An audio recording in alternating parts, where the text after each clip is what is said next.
la Zona Cero.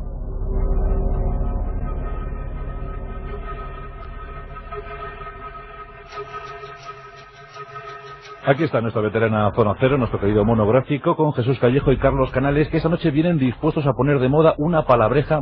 Ya están en racha, ya están en línea y quieren seguir buscando vetas nuevas. Y desde luego que lo que os van a proponer esta noche, yo diría que es asombroso, cuando menos asombroso.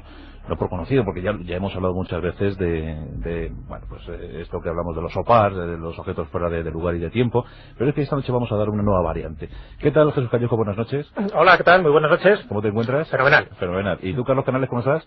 Pues muy bien. Ya ha llegado la primavera y estáis más cómodos, ¿no? Sí, con alergia. Ah, ¿tú tienes alergia? Comodísimo estoy. ¿Tienes algún polen de hace 2000 años entre los dientes? Sí, debe ser eso. Me está afectando. Un OPAR. Probablemente, sí. Un OPAR. Bueno, pues Jesús Callejo me decía el otro día, oye, ¿por qué no hablamos de Paleoseti? Digo, ¿lo qué? Bueno, pues vamos a ver si podemos contar algo sobre este nuevo término. ¿Se puede decir nuevo término, Jesús? Sí, es un nuevo término, porque realmente tiene una antigüedad pues relativamente reciente, ¿no? Dentro de lo que podemos llamar reciente. Es de los años 80, en concreto de 1989, y acuñado además por un científico ruso. O sea, tan solo 12 años tiene. 12 años, sí. Lo que pasa es que se puede decir que vamos a hablar de dos palabrejas raras, tanto Paleoseti como astroarqueología. No es lo mismo, pero por caminos diferentes nos llegan a las mismas conclusiones. Por lo menos algunos investigadores han querido que lleguemos a las mismas conclusiones, que es en definitiva esa huella, esa presencia de civilizaciones muy desarrolladas, muy inteligentes, supuestamente extraterrestres, que estuvieron en el pasado de nuestro planeta dejando sus vestigios, sus huellas, y algunos palosetianos, por utilizar este neologismo, sí, se han encargado de desenterrar, de hacer un catálogo y de demostrarnos, yo diría mejor mostrarnos, porque todavía la demostración está muy lejos, que realmente esa presencia supuestamente extraterrestre ha estado aquí, en este planeta, y en distintas culturas. A ver, Carlos, entonces, ¿qué diferencias, qué matices podemos observar en estas dos palabrejas compuestas? Bueno, Jesús acaba de definir ya lo que es Paleoseti, es decir, la frase que acuñó Vladimir Avinsky. En tanto que la astroarqueología lo que pretendería, es decir, en principio sería una rama de la arqueología, que lo que busca es la datación de antiguos monumentos a través de la posición que ocuparían las estrellas en el momento en que fueron edificados, y que de esa manera permitiría datar con mucha más precisión la antigüedad de un edificio o de una construcción. En tanto que un elemento experimental, las dos buscan objetos, es decir, buscan pruebas. Eso me llama mucho la atención a mí en el caso de Avinsky, porque Avinsky no se le puede acusar de acientífico. Avinsky cree en la ciencia, y de hecho él no elimina los protocolos científicos en absoluto. Simplemente considera que tendrá éxito cuando lo pueda demostrar de una manera palmaria. O dicho de una manera clara, para que todo el mundo lo entienda. Avinsky busca objetos. Objetos. Claro, es decir, demostrar, bueno, oiga, usted dice que no, pues mira, aquí tengo esto. Hombre, lo que realmente busca es la prueba sólida, claro, un objeto, a poder ser artefactos, ¿no?, que demuestren que nuestro planeta fue visitado en la antigüedad por una antigua civilización extraterrestre. Y bueno, y ahí viene, porque bueno, ¿de dónde viene Paleoseti? Lo de SETI sí que lo conocen muchos de nuestros oyentes, ¿no? La búsqueda de inteligencia extraterrestre. De hecho, incluso hay un programa de ordenador para desde casa intentar buscar estos vestigios de vida extraterrestre, pero en el espacio, SETI. Y paleo, que es el pasado, paleoantropología, etcétera, etcétera, es lo que nos estaría definiendo esa palabra compuesta que tú decías, que sería la búsqueda de inteligencia extraterrestre, pero en el pasado terrestre, ¿no? ¿El amiguete von Daniken sería entonces? No sería un paleosetiano, porque sí, este hombre es anterior, sí, pero sí sería uno de los que dio un espaldarazo casi definitivo a la astroarqueología. Hasta ese momento era, como bien ha dicho Carlos, una rama científica, pero Daniken y sus amiguetes, ahí estamos hablando de Charrús y de Colosimo, pues se encargaron de darle esa vertiente fantástica, porque realmente estamos hablando de ese realismo fantástico que también puso de moda Louis Pauwels y Jacques Bergier, y referido un poco a su teoría base, que era que como hubo extraterrestres y parten de esa premisa, pues cualquier descubrimiento arqueológico encuadraba perfectamente en sus teorías. Y por eso la astroarqueología a ellos les vino muy bien para enfundarse, ¿no?, un poco ese carácter científico a todas las teorías, a veces demenciales, que estaban proponiendo. Y sabes que ellos fueron uno de los fundadores, ¿no?, de la Sociedad de los Antiguos Astronautas, que se fundó en 1973 por un abogado, no por ellos, como mucha gente cree que fue por Daniken, sino por Jean Phillips, y que en 1999 dejó de funcionar. Bueno, pues la que continúa esa investigación de búsqueda de inteligencia extraterrestre en el pasado ya no es esta Sociedad de Antiguos Astronautas, sino que es la AASRA, más o menos, sería la arqueología, astronáutica y SETI, que es la asociación de búsqueda de de estas ramas, ¿no? De estas materias, que en inglés sería la ASRA, que queda muy bien, está sentada en Ítaca, en el estado de Nueva York, y que ahí está, pues recogiendo un poco el testigo de esa casi mítica ya sociedad de antiguos astronautas, que ya solo el nombre pues indicaba bastante. Hombre, no está mal que está sentada en un lugar llamado Ítaca, ¿no? Iba a decir que me he equivocado, claro, tantas palabrejas. Sí. La astroarqueología es lo que ha citado Jesús, es decir, la búsqueda de vida extraterrestre en la antigüedad. En tanto que la arqueoastronomía es la datación de los antiguos monumentos según la orientación de los astros. Sí, o sea, que tenemos 3 palabrejas. Ya tenemos la cabeza, Carlos, llena de palabras, así que vamos a algún ejemplo muy gráfico para nuestros oyentes. ¿De cuál? ¿Cuál prefieres empezar? Vamos a Paleoseti, que es la que más me ha llamado la atención. A ver. Paleoseti, bueno, aquí yo sí voy a hablar de Däniken porque me apetece, porque el tío tiene el mérito de que yo le leí cuando era un niño, supongo que tú también. Sí, amigo. Nos gustaría probablemente muchísimo. ¿Quién no? Con todos los errores que puede tener, la verdad es que Däniken junto con Colosimo... Y los ha tenido, ¿eh? Claro que los ha tenido, pero y gordísimos, o sea, si queréis. Pero fueron los que iniciaron el interés de muchos de los que estamos aquí por estos temas, por lo menos es mi caso. Eso es verdad. Yo lo cierto es que yo me acerqué a ello a través de Däniken y de Peter Colosimo. Peter Colosimo, que curiosamente en la colección que editaba, me parece que de Plaza y Janés, sí aparecía como realismo fantástico. Es decir, ahí sí le clasificaban en la posición exacta, en tanto que Däniken vendió tantísimo que se creó él propiamente su propia línea, por decir una manera. Bueno, pues ahí tendríamos un caso de los que para mí es absolutamente erróneo, pero que siendo absolutamente erróneo según mi creencia, no deja de ser atractivo y formaría parte de esto. Por ejemplo, el intento que tuvo fallido de demostrar que las pistas de Nazca eran aeropuertos orientados a naves espaciales. Bueno, pero rectificó después, ¿eh? Claro, rectificaría, pero eso sería un intento de lo que acaba de citar Jesús. Sin intentar demostrar que una determinada acción humana o un determinado objeto o algo que se encuentra no fue en realidad construido por civilizaciones prehistóricas primitivas, sino que hubo influencia de una civilización superior, bien fuera extraterrestre, bien una civilización terrestre de alta tecnología, que sería el caso que hablamos otro día de los vimanas. Sí. Porque ahí no sería cuestionar o no si los dioses eran extraterrestres o eran una civilización tecnológica humana, sino de dónde habían utilizado esa tecnología. ¿Cuál será el objetivo último? Bueno, el primero, obviamente, intentar reconstruir una máquina, que es en lo que parece que están. ¿Cuál sería el final? Lo que buscaría Vinsky, pues intentar, como dijo su otro día, encontrar un Vimana. De Nazca eso es muy interesante además, porque de tanta confusión a lo mejor sale una pista. Mira, podemos poner un ejemplo que a mí siempre me ha llamado la atención, es un ejemplo bastante actual y que en parte podríamos entender desde nuestro punto de vista occidental, pues lo que para una cultura primitiva podría ser la presencia de sus dioses instructores o civilizadores. Y es hablar de los cultos cargo. Otra palabreja. Vamos a la Polinesia. Pero sí, nos vamos a la Polinesia, pero sí me parece muy representativo por eso, porque estamos hablando de un ejemplo de la primavera de 1945 en Nueva Guinea, donde las tropas norteamericanas desembarcaron y bueno, pues casi hay medio millón de personas fueron transitando por allí, sobre todo por la localidad Hollandia, que no hay que confundir con Holanda, que bueno, pues llena de papúas.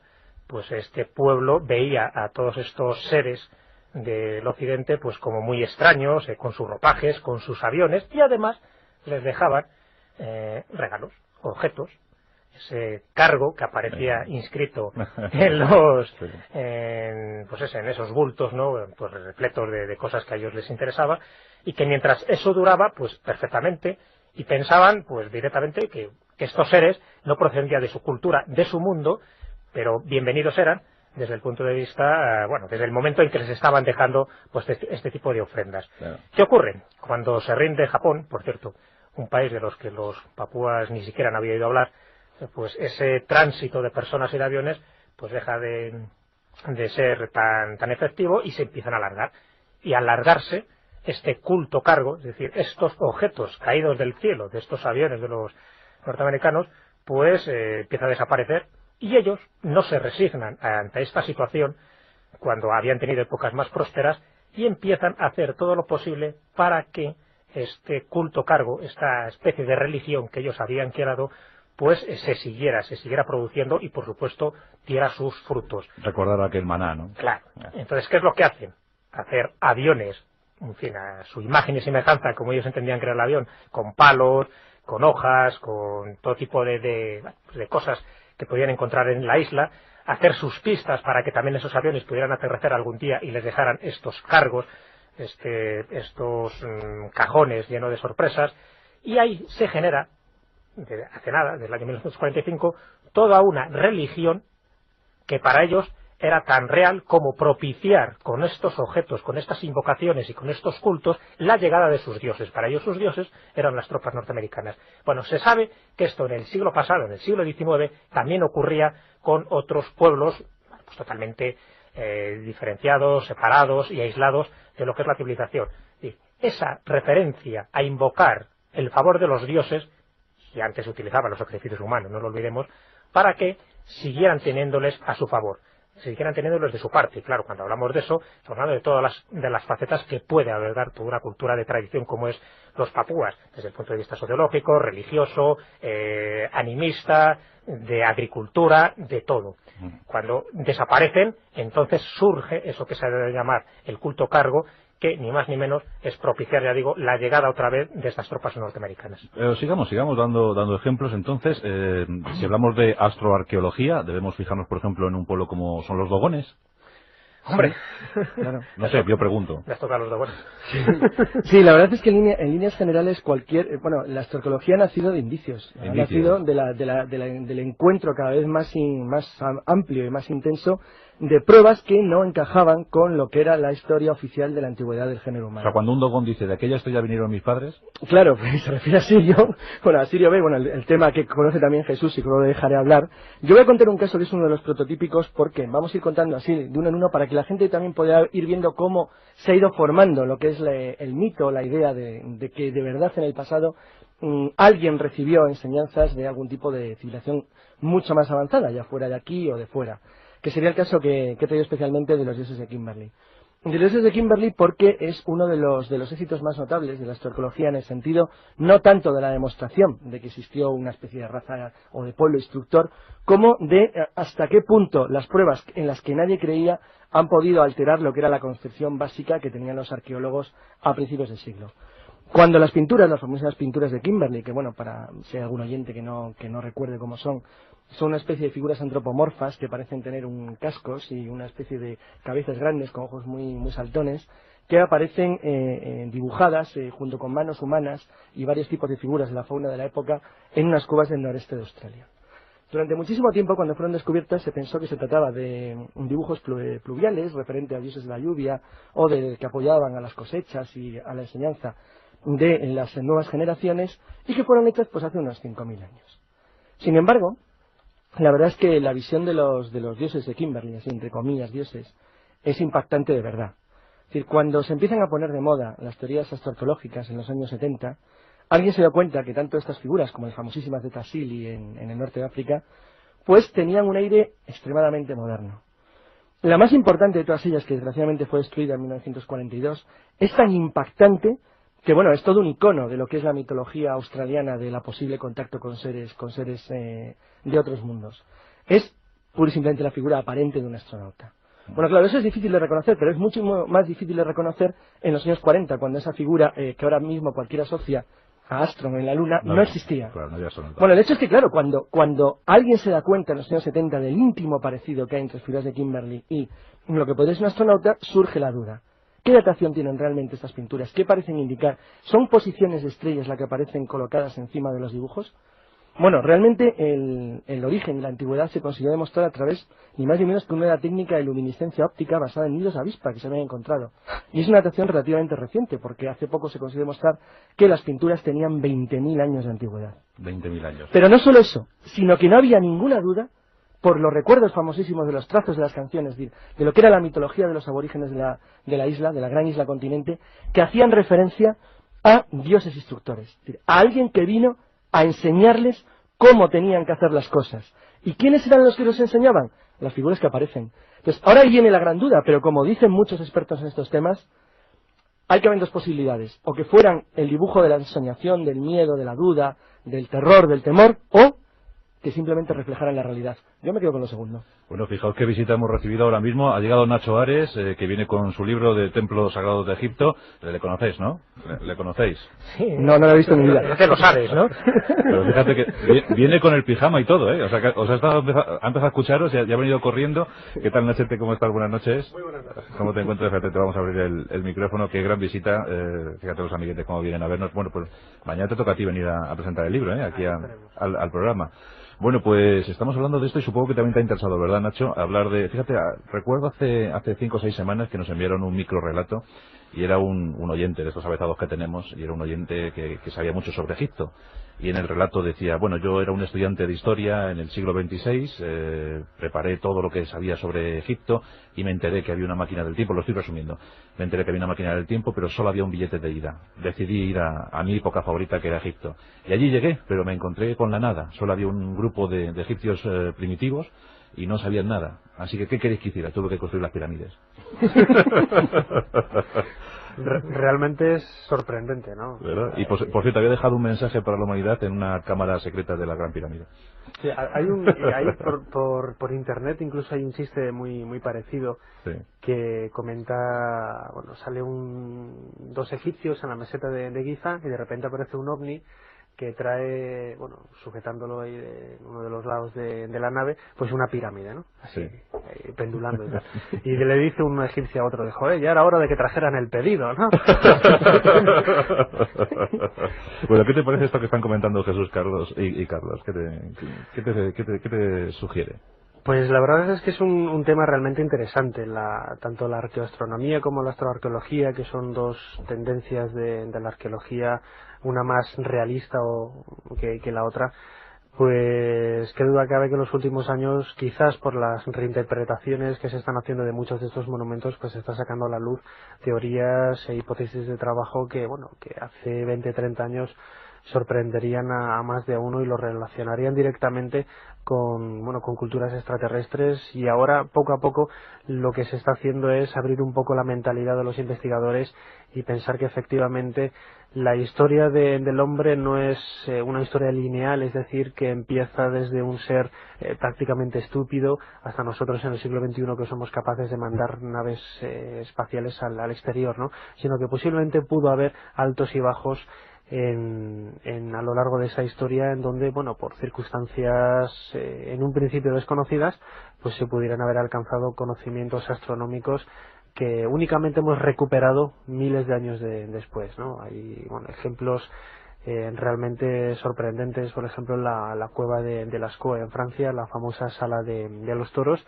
Pues una investigación moderna ha demostrado que los dibujos de algunos de los caballos o toros que hay allí no son simplemente figuraciones animistas o pinturas rupestres de lo más convencional, en donde se intentaba, por medio de la magia, ¿no?, pues recrear esas figuras, esos animales que luego iban a ser capturados, ¿no? Sino que es un plano perfecto de lo que era el cielo del solsticio de verano hace 15 o 20 mil años, ¿no? La verdad es que es realmente sorprendente, y quizás uno de los aspectos más curiosos están las pirámides de la meseta de Giza y su paralelismo con la constelación de Orión. Siempre hay que pensar lo mismo, Jesús. Al parecer aquí hace unos años, no sabemos cuántos, a lo mejor 10.000, ¿verdad? A lo mejor hubo un impulso, ¿no? Un impulso. Claro, fíjate, lo estaba apuntando Nacho. Esa afirmación de que la evolución del hombre es lineal y progresiva no se sostiene. Pero no se sostiene a la vista de los restos arqueológicos que están apareciendo en culturas y civilizaciones del pasado. Y para eso hay que ser amplio. Es decir, cualquier investigador que solo mire más allá de sus narices, pues no le importará ese estudio comparativo, y le importará tres narices que las pirámides de Egipto se relacionen con las pirámides mayas o con las pirámides chinas. Pero el que sí tenga esa visión de conjunto, esa visión del bosque, y además visto desde la plataforma de un halcón, pues entonces cuando verá que las piezas encajan. Y si encajan, quiere decir que las culturas no estaban tan aisladas como se supone, sino que tenían interconexiones entre ellas, y que posiblemente había continentes, tanto en el Atlántico como en el Pacífico, que podían servir de esas comunicaciones o conexiones entre unas culturas y otras distantes, ¿no?, de estos océanos. Y si vamos mirando cada vez más datos, nos vamos dando cuenta de que también, como apuntaba, además ese caso que ha puesto Nacho me parece muy bueno, ¿no? Es decir, cómo antiguas representaciones del pasado, que se considera que es la prehistoria más rústica, donde ningún conocimiento humano podía albergarse allí, más que pues la supervivencia pura y dura de matar animales, matar mamús, intentar cazar a la mujer del vecino, pues dándole un mamporrazo en la cabeza, pues realmente nos están diciendo lo contrario todos estos restos que estamos encontrando, y que todo eso formaría lo que se llama Paleoseti, lo que podemos llamarlo como nos dé la gana, esos OPAR, esos mapas que se dibujaron hace tiempo y que aparecen los contornos de la Antártida cuando la Antártida ha sido descubierta en 1818, o esos datos etnológicos que aparecen en la Biblia y en otros libros sagrados, y esa cantidad de descubrimientos que tienen que ver pues con el descubrimiento, por ejemplo, temprano del aluminio, cuando el aluminio se supone que se descubrió en el siglo XIX y no en una tumba china de hace 1600 años, y cosas similares. Vamos poniendo pieza tras pieza, y lo que nos llega a la conclusión es que con independencia de la disciplina científica a la que estemos abocados, lo que nos hace pensar es que realmente nuestra cultura, nuestra civilización y nuestra evolución no ha sido lineal, por lo menos ha sido... Claro, es que estaba pensando que lo que está cambiando de una manera radical en los últimos años es la amplitud de mira. Carlos, esto lo contamos hace unos siglos y nos aplican la llama, ¿eh? Bueno, pues mucho menos. No lo hubiéramos contado directamente. Por mucho menos. No, la verdad es que una de las grandes ventajas es que por primera vez los investigadores se están abriendo a todas las ciencias. Es decir, este es el contrapunto absoluto a la famosa ley Rivera. Pero tú crees que se abren. Sí, sí se están abriendo. Se están abriendo porque la evidencia es cada día mayor. Es decir, cuando alguien, por ejemplo, recurre a médicos, por ejemplo, a farmacéuticos, para que estudien las antiguas recetas que se conservan, voy a pasar al caso de Egipto, aquí está aquí Nacho, porque es muy clásico. Si se conocen papiros y inscripciones jeroglíficos que marcan antiguas recetas conocidas por los egipcios hace unos 4000 años. Bueno, muchas de las cosas que aparecían parecían tomadas a broma. De hecho, en el siglo XIX, los primeros investigadores, sobre todo alemanes, que toparon con ellas, les pareció, pues bueno, más o menos que una chorrada. Fíjate estos egipcios dándose aquí pomada de piel de cocodrilo en los ojos, tal, no sé cuánto. Bueno, parecía de broma. Claro, eso lo parecía en el siglo XIX. Cuando ahora se empieza a dar cuenta la gente que en gran parte lo que están utilizando son antibióticos naturales, descubren que ahí lo que hay es la transmisión de una altísima información a gente que pudiera utilizarla dentro de un entorno que no es necesariamente tecnológico e industrial. Ese es el gran cambio que está dándose ahora. Es decir, ya se sabía, voy a poner un ejemplo muy conocido, que es Marvin Harris. Cuando Marvin Harris escribe Caníbales y Reyes a finales de los 60, me parece que es, bueno, pues Marvin Harris da a conocer al mundo de manera popular algo que ya se conocía, pero que no se había valorado la importancia real. Y es que la gente de él hace 15, 20 mil años vivía muy bien. Es decir, eran gente de alta estatura, que tenían una buena alimentación, que conservaban todos sus dientes, que no tenían caries, que eran más o menos sanos, que desconocían la guerra. Y la guerra es un fenómeno que aparece al final del Neolítico. Es decir, es muy reciente en la historia de la humanidad. Es decir, no he dicho la violencia, he dicho la guerra como concepto de lucha organizada. Es decir, la humanidad no vivía especialmente mal. Y parecía tener, Nacho ha puesto el caso de Lascaux, unos conocimientos que estaban orientados a la vida práctica, no a la vida de tecnología industrial, sino a hacer más cómoda la vida de las personas en un entorno rural o natural. Sí, pero aquí la pregunta que se puede hacer el oyente es, bueno, ¿y cómo es posible que se perdieran todos esos conocimientos? Parece que la culpa, Nacho, la tiene la Biblioteca de Alejandría, allí se perdió el equivalente a unos 100.000 libros, pero claro, no creo que César tuviera la culpa de todo eso, ¿no?, de esa pérdida de conocimientos. No, en absoluto. Lógicamente sí que hubo mucha información en este lugar, y precisamente seguro que en alguno de sus volúmenes estaba explicado con todo lujo de detalles muchos de los enigmas que ahora, o las cuestiones o los interrogantes que nos planteamos sobre la cultura egipcia, ¿no? Cómo construyeron las pirámides, cómo trabajaban la piedra, por qué llegaron esos conocimientos tan avanzados en todo lo que era la observación astronómica, pero efectivamente hay una especie de bajón muy grande, más o menos orientado hacia lo que es el cambio de nuestra era, que prácticamente en un periodo de tiempo relativamente corto pues se perdió no solamente el significado verdadero de este conocimiento, sino cómo llegaron hasta él y para qué servía, ¿no? ¿Falta un nuevo 1822? ¿Falta una nueva piedra Rosetta? Pues posiblemente sí, o aunque lo más probable es que la tengamos delante de nosotros y no nos estemos dando cuenta de lo que realmente significa cada cosa, ¿no? Antes esbozaba así un poco la teoría de Orión, la relación que hay entre estas pirámides y la constelación. Es un descubrimiento de hace apenas 15 años y las pirámides llevan ahí 5.000 o más, que es otro problema, ¿no?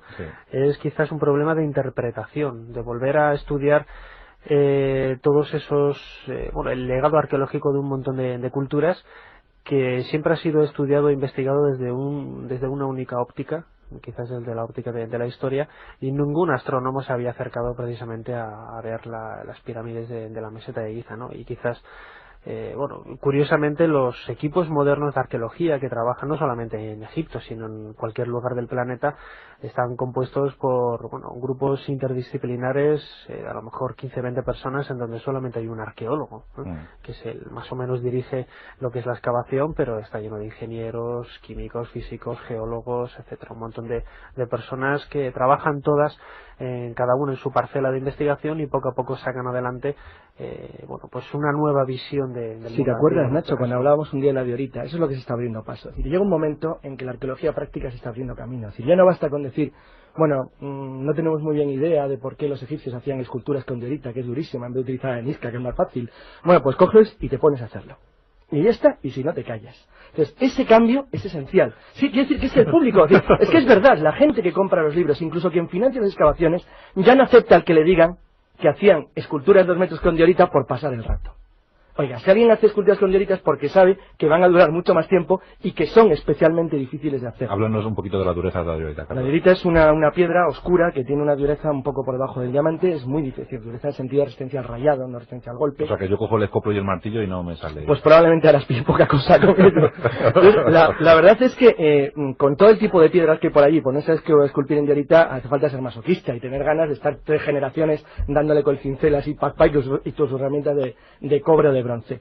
Eso lo que demuestra es que si alguien es capaz de hacer esculturas de tipo realista con diorita, es porque para ellos tiene una cierta utilidad, o no es difícil hacerlo técnicamente, o saben que va a tener una duración en el tiempo mucho mayor que si utilizan eso, arenisca. Bueno, en estos casos, y ese es el gran cambio, como lo que hablaba antes de la medicina, o lo que ha dicho Nacho, de que hay ahora botánicos, paleobotánicos, especialistas en escritura, en jeroglíficos, sí, en arte, en historia, es decir, en todo, geógrafos, matemáticos, gente que sea capaz de interpretar desde cualquier disciplina, desde cualquier punto de vista lo que se están encontrando delante de las narices, porque es la única manera de tener un conocimiento global, y es donde están saltando las sorpresas. Entonces, esto ya no se puede sostener en el sentido que se ha intentado mantener hasta hace unos años. Es decir, dicho de una manera clara, la arqueología clásica, la del siglo XIX, se está desmoronando. Entonces, Jesús, parece que hubo otras civilizaciones, pero fueron borradas del mapa. O por lo menos algunos vestigios han quedado, pero muy poquitos. Fueron borradas. Aquí habría que aplicar el famoso mito del diluvio universal. Eso, qué duda cabe, que tuvo que influir, ¿no?, en que estas culturas hayan desaparecido, por lo menos con el esplendor que se supone que tenían. Que, por cierto, vaya lección que nos dio Robert Goodman aquí en el programa hace unas fechas con el diluvio universal. ¿Qué tipo? Los distintos diluvios universales. Geocloques, de verdad. De los que más sabe, puntual, ¿no? De los que más sabe, ¿no?, del diluvio universal, y además ha recogido puntualmente todas las teorías. Exacto, puntualmente. 600, o sea que... Puntualmente, seguro que las tiene colocadas por orden alfabético. No te has dicho mejor, puntualmente. Antes comentabas algo que me parece sumamente interesante, ¿no? Lanzabas un poco la pregunta de que realmente si ese archivo de los dioses se ha perdido o se puede encontrar en alguna parte del mundo, porque realmente sería el talón de Aquiles, y yo creo que sería la piedra fundamental, ¿no?, para que encaje toda esta estructura, todo este puzzle, si realmente encontráramos ese archivo. Y hay grandes investigadores que están detrás de eso porque piensan que existe este archivo de los dioses. Daniken, por supuesto, lo pensaba, y cómo no, porque cualquier teoría de este matiz, pues él lo aceptaba. ¿No tiene la impresión que Daniken entró como elefante en cacharrería? Sí, lo de Daniken la verdad es que es un personaje muy curioso porque ha hecho mucho bien y mucho mal, pero bueno, eso es lógico cuando se es pionero en algo. Lo que pasa es que este hombre, de muy poca formación científica, lo que ocurre es que cuando ya tienes una teoría predeterminada, como era su caso, y su teoría predeterminada es que los extraterrestres estuvieron aquí en el planeta, y por lo tanto cualquier huella que no encajaba, por lo menos que era molesta para los científicos oficiales, pues él la encajaba perfectamente para su otra teoría, la extraoficial, la heterodoxa. Y eso es lo que te hace cometer grandes errores. Primero, ese desconocimiento científico que tenía de muchísimas disciplinas, que las abarcaba alegremente, lo cual en parte no está mal, pero sí, si quieres fundamentar por lo menos una teoría coherente y no sabes mucho de arqueología, no sabes mucho de, pues ya no te digo, de magnetismo o de la historia de la humanidad. Y bueno, pues él sí hablaba de que antes o después encontraría esta sala de los archivos, esta especie de gran biblioteca de los dioses, donde encontraríamos puntualmente pues las huellas y las pruebas de lo que él ha dicho. Y Graham Hancock, otro de los investigadores para mí más punteros de todo este tema, pues señala que la Gran Pirámide, porque él enfoca uno de los pasos donde él cree que está donde él cree, bueno, pues que está todo el misterio, por lo menos gran parte del misterio se va a ir desvelando poco a poco, es en Egipto y en concreto en la meseta de Giza y en concreto en la Gran Pirámide, en la de Keops. Y él piensa que esa Gran Pirámide es un marcador geodésico. Pero claro, ¿qué marca este marcador geodésico desde su punto de vista? Pues tal vez ese almacén de los dioses al que se refería Däniken, y tal vez pues esos libros ocultos y secretos y sagrados que escribió Tot, el dios Tot, y que aparecen en algunos papiros, como el papiro de Muscat, que en algún punto de una cámara secreta de la Gran Pirámide, pues allí se encuentran los Eso, relatos. que me corrija si no, Nacho, yo creo que eso lo dijo un filósofo pitagórico del siglo III antes de Jesucristo, contemporáneo de Eratóstenes de Cirene, el que había medido con 40.000 kilómetros el diámetro de la Tierra, que dijo que él conocía de los antiguos sacerdotes egipcios, él era griego, aunque era egipcio, de la existencia de una especie de cámara oculta dentro de la pirámide donde se guardaban los vestigios de lo que él llamaba el almacén de los dioses. Claro, sería el mayor descubrimiento de la historia de la humanidad. Que creo que le hemos tocado el vértice, Nacho. A ver, Nacho. El vértice de la pirámide. Jámblico se llama, ¿no? Jámblico. A ver, haznos algún comentario de todo esto.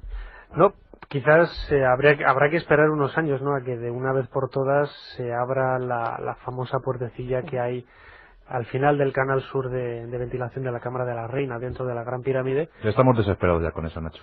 Casi 10 años ya va a hacer... Pues Gatenbrink debe estar más desesperado todavía, no ¿no? dejan ir a Egipto, ¿no? A Gatenbrink, ¿no? No le dejan ir, ¿no? A Gatenbrink. Sí que ha estado. Ya puede, ya le... Sí que Era como un hereje. Sí. Y efectivamente, pues es un interrogante que está ahí todavía pendiente, ¿no?, de trabajar. ¿Qué puede haber detrás de esta puerta? Pues no lo sabemos.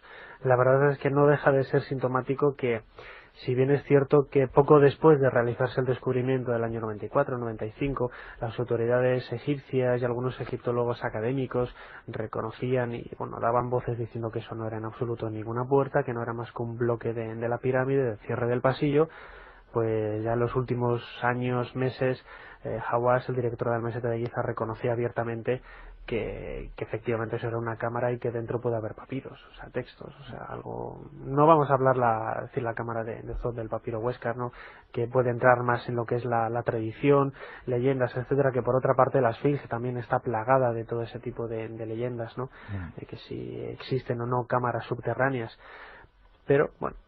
Sí, pero yo recuerdo que cuando entrevistamos a mi primo Hawass fue en el año 95 y bueno, nos prometía maravillas.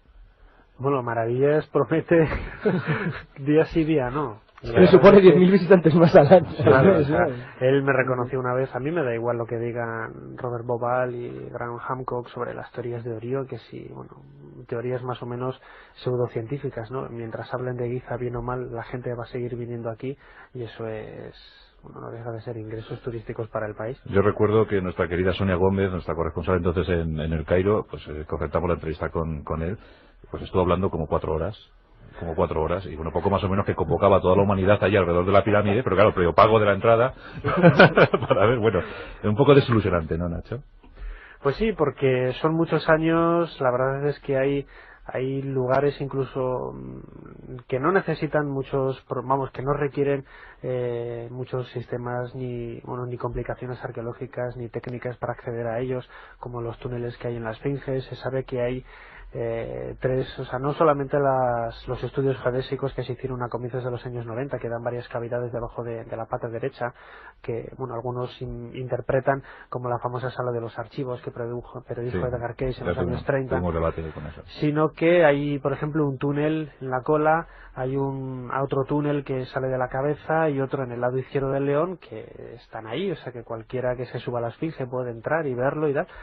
Y yo incluso entré en uno de ellos, el de la cola, y están prácticamente vírgenes, no se han excavado, del de la cola sí se hizo un pequeño estudio que apareció publicado en una revista de egiptología, pero incluso Mark Lenner, un egiptólogo americano, reconocía que posiblemente al final de ese túnel hubiera algo, pero no se han molestado en trabajar. ¿Para qué, no? De todas formas vienen ya los turistas solos, o sea que tampoco vamos a hacer muchos más experimentos, no ves que descubramos algo y tengamos que cerrar esto. Bueno, en noviembre de 1997 sí se creyó que se había encontrado esa famosa sala de los archivos que predijo Edgar Cayce, además por una fundación vinculada a Edgar Cayce. Pero acuérdate, Jesús, la que tuvimos montada aquí. Si es que tuvimos unos debates tremendos, ¿no? Claro, y los que creará todo esto. Pero es que Zahi Hawass, el director de la meseta de Giza, él se implicó directamente en este descubrimiento, que no era otro que la tumba de Osiris. Entonces, bueno, se pensaba que tenía que ver con esa sala de los archivos sencillamente por el lugar donde se había descubierto, que era la Esfinge y los pies de la pirámide de Kefren. Entonces, bueno, más o menos coincidía con lo que había hecho Edgar Cayce en los años 30. Se investigó por parte de esta fundación, la Sword Foundation, que era, bueno, pues muy vinculada, ¿no?, a todas las teorías de Edgar Cayce, y Zahi Hawass pues dijo que nada, y de la China. Al año siguiente él se atribuyó el descubrimiento, si no recuerdo mal, y él dijo que esa tumba de Osiris era un cenotafio, una falsa tumba, que no albergaba nada, y esa tumba de más de 3 metros de longitud, pues para él no era ningún misterio, pero desde luego no se encontró ningún papiro dentro. ¿Tú has estado? Javier Sierra escribió un artículo sobre... Sí, la tumba de Osiris, yo estuve ahí. Además, sí. Quería, si Juan me permite, quería lanzar una especie de primicia también, Bien. que estos días la editorial Oberon del grupo Anaya publica el último libro de Robert Bauval, que es La Cámara Secreta. Entonces recoge toda la investigación que estamos precisamente comentando en estos minutos sobre no solamente la sala de los archivos, sino la tumba de Osiris, qué puede haber detrás de la cámara descubierta por Gantenbrink, un tocho de 500 páginas, realmente interesante. Bueno, por cierto, ha traducido Nacho Ares. Y Nacho, ¿tú piensas que el bueno de Roberto, Robert podrá venir por aquí a dejarse ver? Hombre, además él me escribió un email hace un par de días y me dijo que se venía el mes que viene. Pues yo os lo traigo aquí de las orejas, si es necesario. Bueno, pues ya te nombro adelantado nuestro. De acuerdo, aquí lo tendréis. para que vengáis los dos de acuerdo. A contarnos este libro, porque yo creo que puede ser uno de los grandes lanzamientos, ¿no?, de este año. Pues sí, porque es un tema realmente sugerente que, bueno, que estaba un poco apartado ahí, ¿no?, desde hace, como decía, desde el año 93, y que prácticamente nadie se había dedicado a investigar en fondo, y que, bueno, gracias a los últimos hallazgos como la tumba de Osiris en el año 97, 98, pues la verdad es que ha resurgido otra vez y ha vuelto a la luz. Muy bien, muy bien. Pues mira, nos hemos entrado de una primicia estupenda para los oyentes de Onda Cero, de La Rosa de los Vientos. Pues muy bien, Nacho, por cierto, vente mañana para presentarnos tu libro, Templos Sagrados de Egipto, que vamos a saborearlo aquí juntitos un rato, ¿de acuerdo? Y prometo venir vestido en antijamo como es. Hombre, que yo creo que te has dejado llevar por la emoción, ¿eh? Sí, es que hace mucho que no venía y digo, guau, claro, un segundo corriendo. Se pone a escuchar La Rosa de los Vientos y mira, enseguida se ha plantado aquí. Pues muchas gracias, Nacho, por la visita, y mañana te espero. Gracias a vosotros, hasta mañana. Bueno, Carlos, muchas gracias a ti. Pues nada. Tú que hubieses querido ser extraterrestre en otros tiempos, ¿verdad? Creo que lo fui. Vine aquí con antenitas y empecé a enseñar a la gente cómo cultivar el maíz y esas cosas. Claro, tú fuiste el que dejaste la bombilla por allí, ¿no? Sí, se me quedó en el chupe. No tenía batería. Bueno, Jesús, toma, te voy a regalar yo uno par para que puedas presumir, ¿eh? Qué pena, ya le tengo. Te lo cambio por otro. ¿Cómo que ya le tienes? Soy mi mana sastra. Pero el chino me dijo que era auténtico. Ya, a mí también me dijo lo mismo. Te doy la pila de Bagdad y no hablemos más. Que vale para enchufar mi bombilla. Nuestros monográficos Zona Cero, siempre rigurosos, no exentos de optimismo y de buen humor, ¿verdad? Hombre, que no falte. que no falte. Bueno, pues el próximo viernes os espero en la tertulia de las 4:00. La Rosa de los Vientos en Onda Cero. Lo que podemos llamar reciente. Es de los años 80, en concreto de 1989, y acuñado además por un científico ruso. O sea, tan solo 12 años tiene. 12 años, sí. Lo que pasa es que se puede decir que vamos a hablar de dos palabrejas raras, tanto paleoseti como astroarqueología. No es lo mismo, pero por caminos diferentes nos llegan a las mismas conclusiones. Por lo menos algunos investigadores han querido que lleguemos a las mismas conclusiones, que es en definitiva esa huella, esa presencia de civilizaciones muy desarrolladas, muy inteligentes, supuestamente extraterrestres, que estuvieron en el pasado de nuestro planeta dejando sus vestigios, sus huellas, y algunos palosetianos, por utilizar este neologismo, se han encargado de desenterrar, de hacer un catálogo y de demostrarnos, yo diría mejor mostrarnos, porque todavía la demostración está muy lejos, que realmente esa presencia supuestamente extraterrestre ha estado aquí, en este planeta, y en distintas culturas. A ver, Carlos, entonces, ¿qué diferencias, qué matices podemos observar en estas dos palabrejas compuestas? Bueno, Jesús acaba de definir ya lo que es paleoseti, es decir, la frase que acuñó Vladimir Levinsky. En tanto que la astroarqueología lo que pretendería, es decir, en principio sería una rama de la arqueología, que lo que busca es la datación de antiguos monumentos a través de la posición que ocuparían las estrellas en el momento en que fueron edificados, y que de esa manera permitiría datar con mucha más precisión la antigüedad de un edificio o de una construcción. En tanto que un elemento experimental, las dos buscan objetos, es decir, buscan pruebas. Eso me llama mucho la atención a mí en el caso de Avinsky, porque Avinsky no se le puede acusar de acientífico. Avinsky cree en la ciencia y de hecho él no elimina los protocolos científicos en absoluto, simplemente considera que tendrá éxito cuando lo pueda demostrar de una manera palmaria. O dicho de una manera clara, para que todo el mundo lo entienda, Avinsky busca objetos. Objetos. Claro, es decir, demostrar, bueno, oiga, usted dice que no, pues mira, aquí tengo esto. Hombre, lo que realmente busca es la prueba sólida, claro, un objeto, a poder ser artefactos, ¿no?, que demuestren que nuestro planeta fue visitado en la antigüedad por una antigua civilización extraterrestre. Y bueno, y ahí viene, porque bueno, ¿y dónde viene Paleoseti? Loneseti sí que lo conocen muchos de nuestros oyentes, ¿no? La búsqueda de inteligencia extraterrestre. De hecho, incluso hay un programa de ordenador para desde casa intentar buscar estos vestigios de vida extraterrestre, pero en el espacio, SETI. Y paleo, que es el pasado, paleoantropología, etcétera, etcétera, es lo que nos estaría definiendo esa palabra compuesta de búsqueda de inteligencia extraterrestre en el pasado. Ya no es esta sociedad de antiguos astronautas, sino que es la AASRA. Más o menos sería la arqueología astronáutica y SETI, que es la asociación de búsqueda de de estas ramas, ¿no?, de estas materias, que en inglés sería la ASRA, y queda muy bien, está sentada en Ítaca, en el estado de Nueva York, y que ahí está, pues recogiendo un poco el testigo de esa casi mítica ya sociedad de antiguos astronautas, que ya solo el nombre pues indicaba bastante. Hombre, no está mal que está sentada en un lugar llamado Ítaca, ¿no? Iba a decir que me he equivocado, claro, tantas palabrejas. Sí. La astroarqueología es lo que ha citado Jesús, es decir, la búsqueda de vida extraterrestre en la antigüedad. En tanto que la arqueoastronomía es la datación de los antiguos monumentos según la orientación de los astros. Sí, o sea, que tenemos tres palabrejas. Ya tenemos la cabeza, Carlos, llena de palabras, así que vamos a algún ejemplo muy gráfico para nuestros oyentes. ¿De cuál? ¿Cuál prefieres empezar? Vamos a Paleoseti, que es la que más me ha llamado la atención. A ver. Paleoseti, bueno, aquí yo sí voy a hablar de Däniken porque me apetece, porque el tío tiene el mérito de que yo le leí cuando era un niño, supongo que tú también. Sí, amigo. Nos gustaría probablemente muchísimo. ¿Quién no? Con todos los errores que puede tener, la verdad es que Däniken junto con Colosimo... Y los ha tenido. La zona cero.